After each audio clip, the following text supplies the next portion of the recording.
Very few people will see this message. This is not a coincidence. Right now, millions of people are scrolling past opportunities, making excuses, waiting for tomorrow. But not you. You're here because something inside you refuses to settle. Something inside you knows there's more. Why do you think that is? What separates you from the person who chose to watch another meaningless video instead of investing these minutes in their future? The answer will shock you. It's not talent. It's not luck. It's not connections or circumstances. The difference is a single decision. The decision to accept complete responsibility for your life. Every success, every failure, every missed opportunity, every breakthrough, it all traces back to choices you made or refused to make. This isn't popular to say. Most people want to hear about how the system is rigged, how they're victims of their circumstances, how if only they had different parents or grew up in a different neighborhood, then things would be different. But here's what I know after studying thousands of people who transform their lives. The moment you stop blaming and start owning, everything changes. Let me tell you about Sarah. 2 years ago, she was working 3 part-time jobs, living paycheck to paycheck, raising 2 kids alone. Her ex-husband left her with massive debt. She had every excuse in the book: single mother, no college degree, bad credit, working in a small town with limited opportunities. Everyone around her agreed she was a victim of circumstances. But one Tuesday morning, something shifted. She was sitting in her car after another rejection for a full-time position, crying, when she asked herself a question that changed everything. What if I stopped focusing on what happened to me and started focusing on what I could do about it? That single question, that moment of taking ownership, was her turning point. Instead of applying for more jobs she wasn't qualified for, she spent 3 months learning a high-demand skill online during her lunch breaks and after her kids went to bed. Instead of complaining about her situation, she created a plan. Instead of making excuses, she made progress. Today, she earns more in a month than she used to make in 6 months. Same person, same town, same challenges, but a completely different relationship with responsibility. Her circumstances didn't improve first. Her mindset shifted first, and then her circumstances followed. Here's what I want you to understand. Your life is not happening to you. Your life is responding to you. Every single day, you're casting votes for the kind of person you want to become. Every action is a vote. Every choice is a vote. Every excuse is a vote for mediocrity. Every moment you take ownership is a vote for excellence. But here's where most people get stuck. They think taking responsibility means taking blame. They think owning their life means beating themselves up for past mistakes. That's not ownership. That's just another form of victimhood. Real responsibility, when you accept that you created your current situation through your choices, you also accept that you can create a different situation through different choices. That's power. So let me ask you something, and I want you to really think about this. What choices are you making today that your future self will thank you for? Think about it. Your health, what choices are you making right now that will impact how you feel next year? Your finances, what decisions are you making today that will determine your financial situation 5 years from now? Your relationships, how are you investing in the people who matter most? Now here's the harder question. What decisions are you avoiding that are keeping you stuck? Maybe it's the conversation you need to have, but keep postponing. Maybe it's the skill you need to learn, but keep saying you don't have time for. Maybe it's the habit you need to break, or the one you need to start, What is it for you? Most people know exactly what they need to do. They just don't want to do it because it's uncomfortable, or because they're afraid of failing, or because they're waiting for the perfect moment. But here's what successful people understand. There is no perfect moment. There's only this moment and what you choose to do with it. Every morning you wake up with a finite number of choices. You can choose to hit snooze or get up immediately. You can choose to check your phone or meditate. You can choose to eat something that fuels your body or something that drains it. You can choose to complain about your problems or work on solutions. These seem like small choices, but they're not. They're the building blocks of your entire life. Each choice is either moving you toward the person you want to become or away from that person. There's no neutral. The problem is that most people don't see these choices as significant. They think success comes from big dramatic moments. The promotion, the lottery ticket, the lucky break. But that's not how it works. Success comes from the accumulation of small, seemingly insignificant choices made consistently over time. If you had to bet your life savings on your current trajectory, would you? Be honest. If someone said, I'll look at how you've been living for the last 90 days, and based on that pattern, I'll predict where you'll be in 5 years, and you have to bet everything you have on whether that prediction comes true, would you take that bet? If the answer is no, then something needs to change. And that something is not your circumstances. That something is your choice. Here's what I've learned from studying people who transformed their lives. They all had a moment when they stopped hoping things would get better and started making things better. They stopped waiting for motivation and started creating discipline. They stopped looking for the perfect plan and started taking imperfect action. They understood something profound. You don't get in life what you want, you get what you are. And what you are is determined by the choices you make when no one is watching, when it doesn't seem to matter, when you don't feel like it. The person who chooses to exercise when they don't feel like it is building the identity of someone who follows through. The person who chooses to keep learning when they're tired is building the identity of someone who grows. The person who chooses to be kind when they're frustrated is building the identity of someone who leads with their values. Every choice is an identity vote. Every action is reinforcing a story about who you are. The question is, what story are you telling yourself through your choices?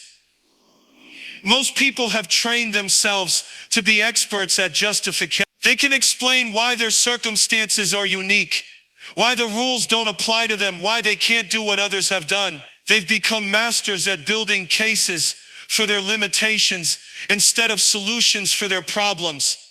But you can choose differently. You can choose to become an expert at taking action instead of an expert at making excuses. You can choose to focus on what you can control instead of what you can't. You can choose to see obstacles as feedback instead of roadblocks. This isn't about positive thinking or pretending challenges don't exist. This is about understanding that how you respond to challenges determines your results. Two people can face the exact same situation and get completely different outcomes based on the choices they make. The successful person asks, how can I use this? The unsuccessful person asks, why is this happening to me? Same situation, different questions, different results. So here's what I want you to do right now. Think about the biggest challenge you're facing in your life. Instead of asking why it's happening or how it's not fair, ask yourself, how can I grow from this? What can this teach me? How can I use this experience to become stronger? That shift in questioning, that's the beginning of taking ownership. That's the beginning of transformation. That's the moment when you stop being a victim of your circumstances and start being the architect of your future. The truth is, you already have everything you need to change your life. You have a brain that can learn. You have time that you can redirect. You have choices that you can make differently. The question isn't whether you can change. The question is whether you will choose to change. Because here's what I know. The same thinking that created your current situation will not create a better situation. The same choices that got you here will not get you there. Something has to change, and that something starts with how you think about responsibility. When you truly accept that your life is your responsibility. When you stop looking for someone else to blame or fix or save you. When you realize that you are both the problem and the solution. That's when real change becomes possible. That's when you stop hoping for a better life and start building one. That understanding responsibility is just the beginning. The next step is understanding how to structure your choices so that good decisions become automatic and bad decisions become harder to make. Most people rely on willpower and motivation to make good choices. That's like trying to hold your breath forever. It works for a while, but eventually you're going to gasp for air. Successful people don't rely on willpower. They rely on systems. They organize their environment so that the right choices are easier than the wrong choices. They eliminate decisions that drain their mental energy on things that don't matter, so they can focus their decision-making power on things that do matter. Think about it this way. Every decision you make uses mental energy. You start each day with a certain amount of decision-making capacity. And every choice, from what to wear to what to eat to how to respond to an email, depletes that capacity. By the end of the day, you're making decisions with a tired brain. This is why most people make their worst choices in the evening. They've spent all day making small decisions, and by the time they get home, they don't have the mental energy left to choose the salad over the pizza or the workout over the couch. Smart people understand this. They make their most important decisions when their minds are fresh. They automate or eliminate the small decisions so they can preserve their mental energy for the big ones. What decisions could you automate in your life? What choices could you make once instead of making them over and over again? Maybe it's planning your meals for the week on Sunday so you don't have to decide what to eat when you're hungry. Maybe it's laying out your workout clothes the night before so you don't have to think about exercising when you wake up. The goal is to structure your environment so that success is the path of least resistance. Make the good choice the easy choice. But here's what most people miss. It's not just about making good choices easier. It's also about making bad choices hard. If you want to eat healthier, don't just put healthy food in your refrigerator. Remove the junk food from your house entirely. If you want to read more, don't just buy books. Put your phone in another room and put a book where your phone used to be. Your environment is constantly influencing your choices, whether you realize it or not. You can either design that influence intentionally or let it happen randomly. The people who transform their lives design their environment deliberately. They surround themselves with people who challenge them to grow instead of people who enable their excuses. They fill their space with reminders of their goals instead of reminders of their fears. They create routines that support their vision instead of routines that undermine. But even with the perfect environment and the best systems, you're still going to face moments when you don't want to make the right choice. You're still going to have days when you feel like giving up. That's not a character flaw.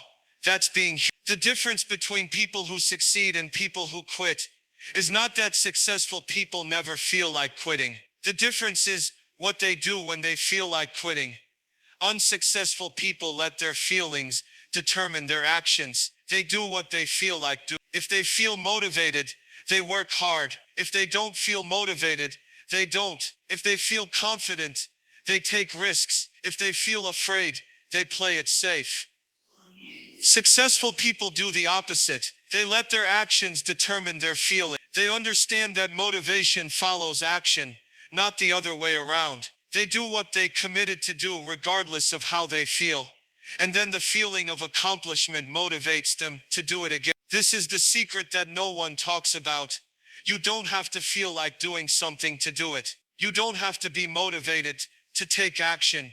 You don't have to be confident to be brave. You just have to decide that your commitment is more important than your comfort. Every time you keep a commitment to yourself, despite not feeling like it, you're building what I call integrity capital. You're proving to yourself that you can be trusted. You're strengthening the part of you that follows through. And here's what happens when you build that muscle. Decisions that used to be hard become easier. Choices that used to require massive willpower start to feel automatic. You develop what psychologists call decisional confidence, the belief that you will do what you say you're going to do. That confidence changes everything. It changes how you set goals because you believe you'll actually achieve them. It changes how others see you because you become someone who can be counted on. It changes how you see yourself because you're no longer someone who starts things and doesn't finish them. But this only happens if you start making different choices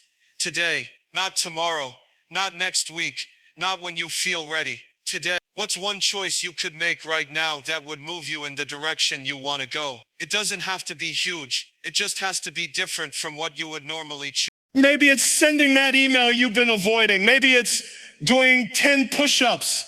Maybe it's reading one page of a book instead of scrolling your phone. Maybe it's having that difficult conversation you've been postponing. Whatever it is, do it now. Not because you feel like it, but because you decided to. Not because it's easy, but because it's necessary. Not because you know it will work, but because you know that taking no action definitely won't work. Your future is not determined by your past. Your future is determined by the choices you make from this moment forward.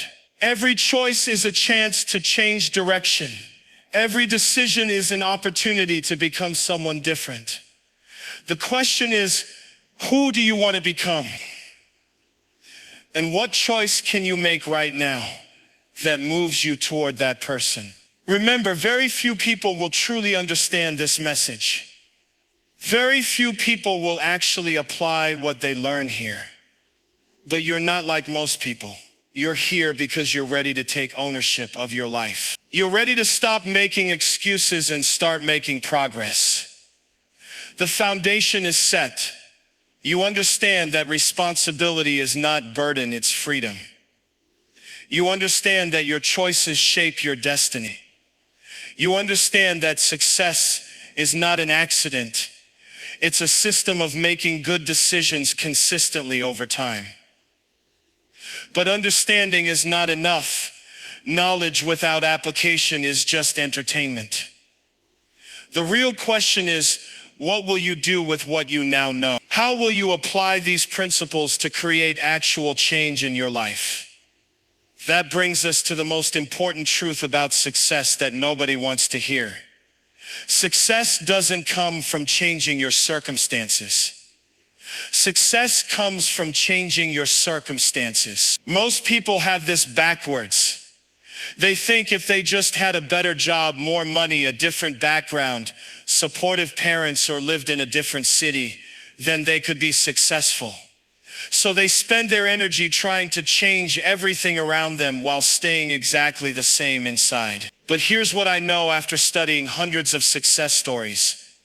The external world is a reflection of the internal world. Change happens from the inside out, never from the outside in. Think about the most successful person you know personally. I'm not talking about celebrities or billionaires you've never met. I'm talking about someone in your life who genuinely has what you want. Whether that's financial freedom, strong relationships, excellent health, or deep fulfillment. What do you think made them successful? Was it their circumstances, or was it how they responded to their circumstances? I'll tell you what I've found. Successful people aren't successful because life handed them better cards. They're successful because they played their cards better. They worked with what they had instead of complaining about what they didn't have. This is why you see people who grew up with every advantage fail miserably, while others who started with nothing create extraordinary lives. The difference isn't in the starting point. The difference is in the growth. The growth doesn't happen automatically. Left to itself, nothing grows. A garden left unattended doesn't produce more vegetables. It produces more weeds. A body left unexercised doesn't get stronger. It gets weaker. A mind left unchallenged doesn't get sharper. It gets duller. Growth requires intentional effort, applied consistently over time. It requires understanding the seasons of development and working with them instead of against them. Here's something most people don't understand. Success follows the same patterns as farming. A farmer doesn't plant seeds today and expect to harvest tomorrow. A farmer doesn't get angry at the seeds for not sprouting immediately. A farmer doesn't abandon the field because nothing visible is happening for weeks. A farmer understands that there's a season for planting, a season for tending, and a season for harvesting. Each season requires different activities. Each season serves a purpose. You can't skip seasons and you can't rush them. Most people fail because they want to harvest during planting season. They want results before they've done the work. They want the reward before they've paid the price. They want the fruit before they've strengthened the roots. But success doesn't work that way. Success requires patience with the process and urgency with the daily actions. You have to be patient with results and impatient with excuses. Right now, what season are you in? Are you in planting season, where you need to be learning new skills and building new habits? Are you in tending season, where you need to be consistent and persistent even though you can't see the results yet? Or are you in harvest season, where you need to be capitalizing on the momentum you've built? Most people never get to harvest season because they give up during tending season. Tending season is where the magic happens, but it's also where it looks like nothing has happened. It's where you're doing the work but not seeing the results. It's where you're building strength but not getting recognition. It's where you're developing skills but not getting paid for them yet. This is the season that separates the successful from the unsuccessful. Anyone can plant seeds when they're motivated. Anyone can harvest when the results are obvious. But only the committed few will tend the field when there's no visible progress, when nobody's watching, when it feels like nothing is working. But here's what happens during tending season that most people don't realize. Everything is compounding. Every day you show up, even when you don't feel like it, you're building compound interest in your future. Every small action is adding to a total that will eventually reach a tipping point. This is what I call the building blocks principle. Small actions repeated consistently create massive results over time. It's not the big dramatic gestures that change your life. It's the small, unsexy daily disciplines that nobody notices. If you improve just 1% every day for a year, you'll be 37 times better by the end of that year. That's the power of compound growth. But if you get 1% worse every day, you'll decline to nearly zero. Small changes in either direction create dramatic differences over time. The problem is that most people overestimate what they can do in a day and underestimate what they can do in a year. They think they need to make huge changes immediately, so they try to transform everything at once. When that doesn't work, they give up and go back to their old patterns. But successful people understand that consistency beats intensity. They'd rather do something small every day than something big once a month. They'd rather make gradual progress than sporadic breakthroughs. What's one small thing you could do every day that would compound into something significant over time? Maybe it's reading 10 pages of a book every day. Maybe it's doing 50 push-ups every morning. Maybe it's saving $10 every day. Maybe it's calling one important person in your life every week. It doesn't matter what it is, as long as it's small enough that you can't fail and significant enough that it will matter over time. The goal is not to impress anyone. The goal is to build the habit of keeping commitments to yourself. Because here's what I've learned. The size of your success is determined by the size of the problems you're willing to solve. And your ability to solve big problems grows through solving small problems consistently. Every time you follow through on a small commitment, you're building your capacity to follow through on bigger commitments. Every time you solve a minor challenge, you're developing the skills to handle major challenges. This is why successful people are obsessed with their daily routine. They understand that how you do anything is how you do everything. The person who can't be disciplined with small things will never be disciplined with big things. The person who can't manage $10 will never manage 10,000. The person who can't be on time for coffee meetings will never be trusted with important deadlines. Your daily habits are a vote for the type of person you believe yourself to be. Every action is reinforcing an identity. Every choice is strengthening a character trait. Every decision is training you to become someone. The question is, who are you training yourself to become? Are you training yourself to be someone who follows through or someone who gives up? Are you building the identity of someone who grows or someone who stays the same? Are you becoming someone who takes action or someone who talks about taking action? Your identity emerges from your repeated behaviors. Change the behaviors and you'll change the identity. Change the identity and everything else becomes easy. But here's what makes this challenging. Life doesn't just hand you smooth sailing once you start building good habits. Life operates in cycles.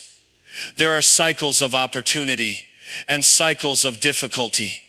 There are seasons of growth and seasons of testing. There are periods of expansion and periods of contraction. Most people don't understand these cycles, so they get discouraged when things get difficult.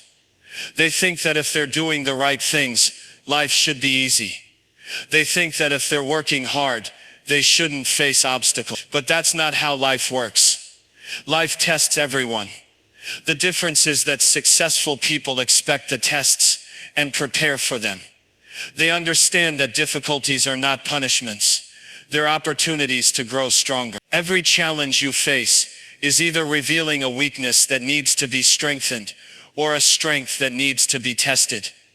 Either way, it's serving your development. The question is not whether you'll face difficulties. The question is how you'll respond when you do. Unsuccessful people see problems as evidence that they're on the wrong path. Successful people see problems as evidence that they're growing. Unsuccessful people ask, why is this happening to me? Successful people ask, what is this teaching me? When you understand this principle, challenges become feedback instead of roadblocks. Setbacks become setups for comebacks. Failures become learning opportunities. But you have to train yourself to see it this way.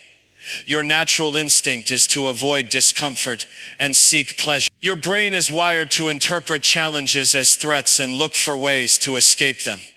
Successful people have rewired their brains to see challenges differently. They've trained themselves to be curious about problems instead of afraid of them. They've developed the habit of asking better questions when things go wrong. Here are the 5 principles that govern all personal growth, whether you realize it or not. First, growth must be intentional. It doesn't happen accidentally. You have to decide to grow and then create conditions that support that growth. Most people just hope they'll improve over time, but hope is not a strategy. Second, growth requires consistent application. Small actions taken daily will always beat massive actions taken occasionally. It's better to read for 15 minutes every day than to read for 5 hours once a month. Consistency creates momentum, and momentum creates results. Third, growth focuses on process over results. You can't control outcomes, but you can control input. You can't control whether you get the promotion, But you can control how much you learn and how hard you work. Focus on what you can control and let the results take care of themselves. Fourth, growth demands uncomfortable truth. You have to be willing to face what you've been avoiding. You have to be honest about your weaknesses. You have to acknowledge the gap between where you are and where you want to be. Most people stay stuck because they won't face the truth about their situation. Fifth, growth requires raising your standards. You become what you repeatedly accept. If you accept mediocrity in small things, you'll get mediocrity in big things. If you accept excellence in small things, you'll create excellence in big things. Your standards determine your results. These aren't suggestions. These are laws. You can work with them or against them, but you can't ignore them. They operate whether you believe in them or not. So here's what I want you to think about. What standards are you currently accepting in your life that need to be raised? Where are you settling for good enough when you know you could do better? What uncomfortable truths are you avoiding that need to be faced? The people who transform their lives don't do it by accident. They do it by design. They create systems that support growth.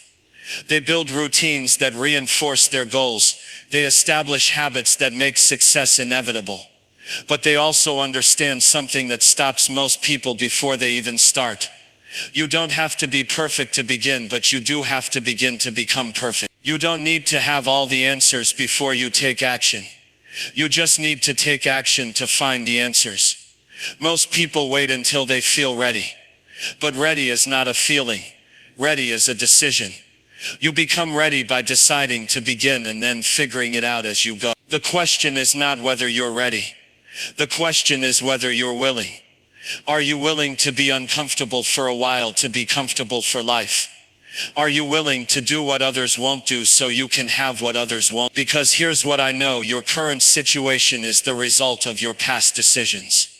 Your future situation will be the result of the decisions you make from this point forward. You can't change the past, but you have complete control over what happens next. The foundation of responsibility is solid. The principles of growth are clear. But knowing what to do is only half the battle. The other half is overcoming the internal resistance that keeps you from doing what you know you should do. And that resistance is more cunning and more powerful than most people realize. That resistance I'm talking about, it's not coming from outside you. It's coming from inside you. You are your own biggest obstacle to success, not your circumstances, not other people, not the economy or the competition or bad luck. This is the hardest truth you'll ever have to face. The person standing between you and everything you want is the person looking back at you in the mirror. Why do we sabotage ourselves? Why do we know exactly what we need to do but then do the opposite? Why do we start strong and then quit just when things start working? Why do we choose short-term comfort over long-term success? The answer is simple, because success is scary. Failure keeps you safe in your comfort zone. Success requires you to become someone you've never been before. And your brain interprets that as danger. Your brain's job is not to make you successful. Your brain's job is to keep you alive. And to your primitive brain, anything unfamiliar feels dangerous. Change feels dangerous. Growth feels dangerous. Success feels dangerous. So your brain creates resistance. It gives you reasons to quit. It makes you procrastinate. It feeds you excuses. It convinces you that tomorrow would be a better day to start. It tells you that you're different, that what works for others won't work for you. This isn't a character flaw. This is biology. Everyone deals with this resistance. The difference between successful people and unsuccessful people is not that successful people don't experience resistance. The difference is what they do when they feel it. Unsuccessful people listen to the resistance and let it stop them. Successful people acknowledge the resistance and move forward anyway. They understand that resistance is not a signal to stop. It's a signal that they're about to break through to the next level. But here's what makes this tricky. Self-sabotage doesn't announce itself. It doesn't show up wearing a sign that says, "I'm here to destroy your dreams." It shows up disguised as logic, as practicality, as reasonable concerns. It tells you that you should wait until you have more money before starting that business. It tells you that you should research more before taking action. It tells you that you're being responsible by not taking risks. It tells you that you should focus on your family instead of pursuing your goals, as if those two things are mutually exclusive. Self-sabotage is a master of disguise. It knows exactly what to say to make quitting feel like the smart choice. There are 3 ways self-sabotage shows up that destroy more dreams than anything else: excuse manufacturing, procrastination mastery, and blame shifting. Excuse manufacturing is when you become an expert at explaining why you can't do what you know you should do. You have a reason for everything. You can build an airtight case for why your situation is different, why the timing isn't right, why you don't have what it takes. You become so good at making excuses that you start believing them yourself. You convince yourself that you're being realistic when you're actually being afraid. You convince yourself that you're being practical when you're actually being paralyzed. Here's how you know if you're manufacturing excuses. You have more reasons why something won't work than ideas for how to make it work. You spend more time explaining why you can't than planning how you can. You have an answer for every solution someone offers you. Procrastination mastery is when you become an expert at delaying what matters most. You're busy, but you're not productive. You're active, but you're not making progress. You're always planning to start, but you never actually begin. You tell yourself you work better under pressure, so you wait until the last minute. You tell yourself you need to feel motivated before you take action. You tell yourself you'll start next week, next month, next year. But here's the truth about procrastination. It's not about time management. It's about fear management. You're not procrastinating because you don't have time. You're procrastinating because you're afraid. Afraid of failing, afraid of succeeding, afraid of being judged, afraid of not being perfect. Blame shifting is when you become an expert at making your problems someone else's responsibility. It's your parents' fault for not teaching you better. It's your boss's fault for not recognizing your talent. It's the economy's fault for making things difficult. It's society's fault for being unfair. You have a villain for every setback. You have someone to blame for every failure. You have a reason why everything that goes wrong is not your fault. But here's what blame shifting really is. It's giving away your power. Every time you blame someone else for your situation, you're saying that someone else has control over your life. You're saying that you're helpless to change things. Now here's what separates the successful from the unsuccessful: how they think about problems. When an unsuccessful person faces a challenge, they ask, "Why is this happening to me? This isn't fair. Who can I blame? How can I avoid this? What excuse can I use?" When a successful person faces the same challenge, they ask, "What can I learn from this? How can I grow stronger? What opportunity might be hidden here? How can I use this to my advantage? What would someone I admire do in this situation?" Same problem, different questions, completely different results. Unsuccessful people see problems as evidence that they should quit. Successful people see problems as evidence that they're in the game. Unsuccessful people look for reasons why things won't work. Successful people look for ways to make things work. Unsuccessful people focus on what they can't control and ignore what they can control. Successful people focus on what they can control and accept what they can't control. The mindset you choose determines the results you get. But here's the good news. Mindset is a choice. You can choose to think like a successful person starting right now. But choosing a different mindset is not enough. You also need a system for breaking the patterns that keep you stuck. You need a way to interrupt the automatic responses that sabotage your progress. Here's the 4-step framework that works: recognition, interruption, replacement, and reinforcement. Recognition means becoming aware of your self-sabotaging patterns without judging them. Most people are unconscious of their pattern. They procrastinate, make excuses, and blame others automatically without even realizing they're doing it.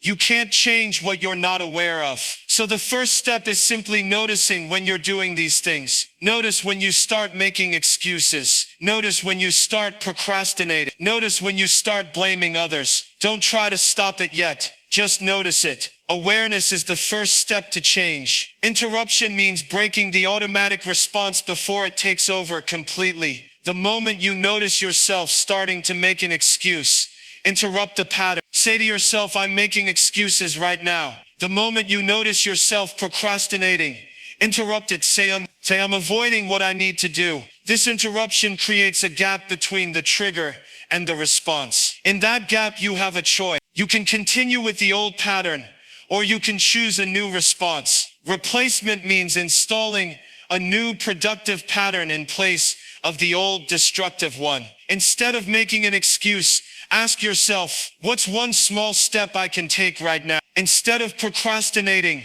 ask yourself, what's the most important thing I could do in the next 15 minutes? Instead of blaming others, ask yourself, what part of this can I control? Reinforcement means making the new pattern stronger than the old pattern. By celebrating small wins and staying consistent. Every time you choose the new response instead of the old one, acknowledge it. Every time you take action instead of making excuses, celebrate it. This framework works, but only if you use it consistently. You can't apply it once and expect permanent change. You have to practice it until the new patterns become automatic. But frameworks are useless without daily discipline. The people who transform their lives don't do it through occasional bursts of massive action. They do it through small, consistent disciplines, practiced daily. Here are the daily disciplines that create extraordinary results. Physical discipline. Your body is the foundation for everything else. If you don't have energy, nothing else matters. If you're not healthy, you can't perform at your best. If you don't feel strong, you won't think strong. This doesn't mean you need to become a bodybuilder. It means you need to move your body every day. Eat food that fuels you instead of draining you, and get enough sleep to recover properly. What's your non-negotiable physical discipline? Maybe it's a 20-minute walk every morning. Maybe it's doing 50 push-ups every day. Maybe it's going to bed by 10 o'clock. Choose something simple and commit to it.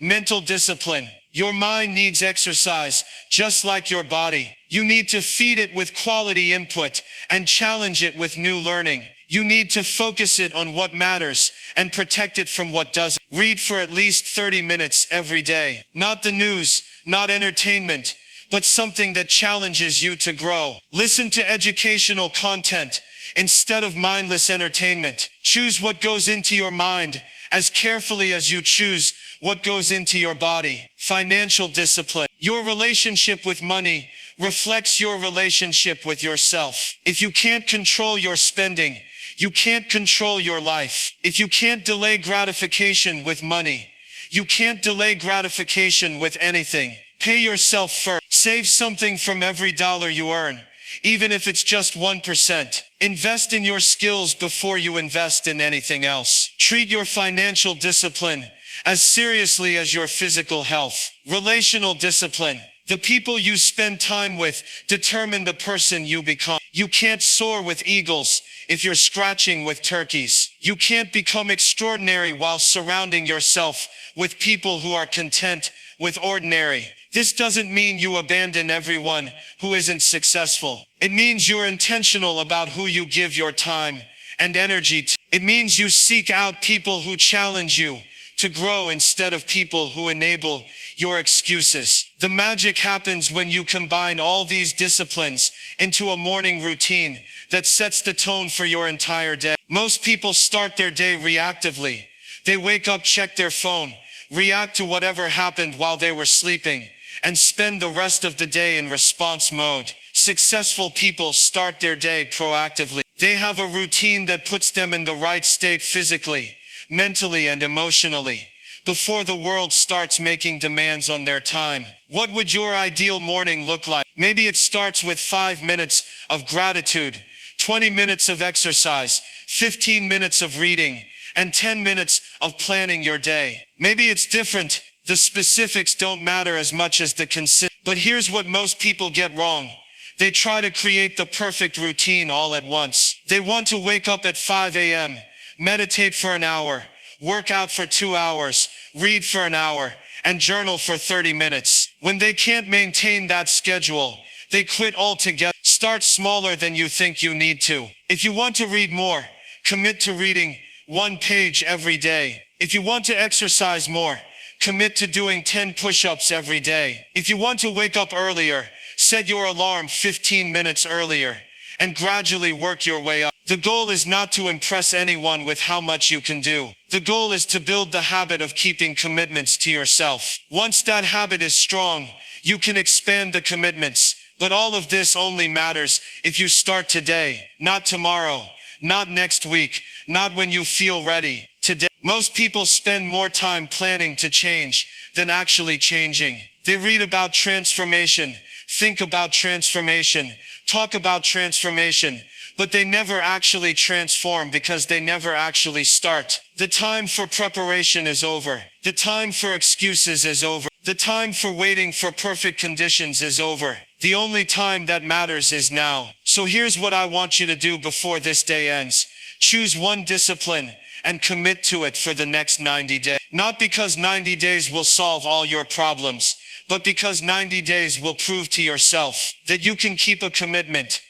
Maybe it's waking up 30 minutes earlier. Maybe it's reading 10 pages of a book every day. Maybe it's exercising for 20 minutes every morning. Maybe it's writing down 3 things you're grateful for before bed.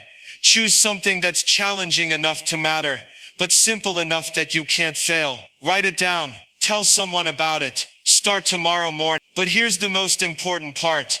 When you don't feel like doing it, and you won't feel like doing it sometimes, do it anyway. When it's inconvenient, do it anyway. When you're tired, do it anyway. When you don't see the point, do it anyway. Because every time you do what you committed to do, despite not feeling like it, you're building the most valuable skill you can possess, the ability to keep your word to yourself. And here's what happens when you develop that skill. Everything else becomes possible. Goals that seemed impossible become inevitable. Dreams that felt unrealistic become plans. The person you've always wanted to become stops being a fantasy and starts being your reality. Remember what I said at the beginning. Very few people will see this message, and it's not a coincidence. Very few people will actually apply what they've learned here. Very few people will do the work required to transform their lives. But you're not like most people. You're here because you're ready to stop talking about change and start creating change. You're ready to stop hoping for a better future and start building one. The message has been delivered. The principles have been explained. The framework has been provided. The only question left is, what will you do with what you now know? Your old life is waiting for you to make the same choices you've always made. Your new life is waiting for you to make different choices. The choice is yours, and you have to make it now. What will it be?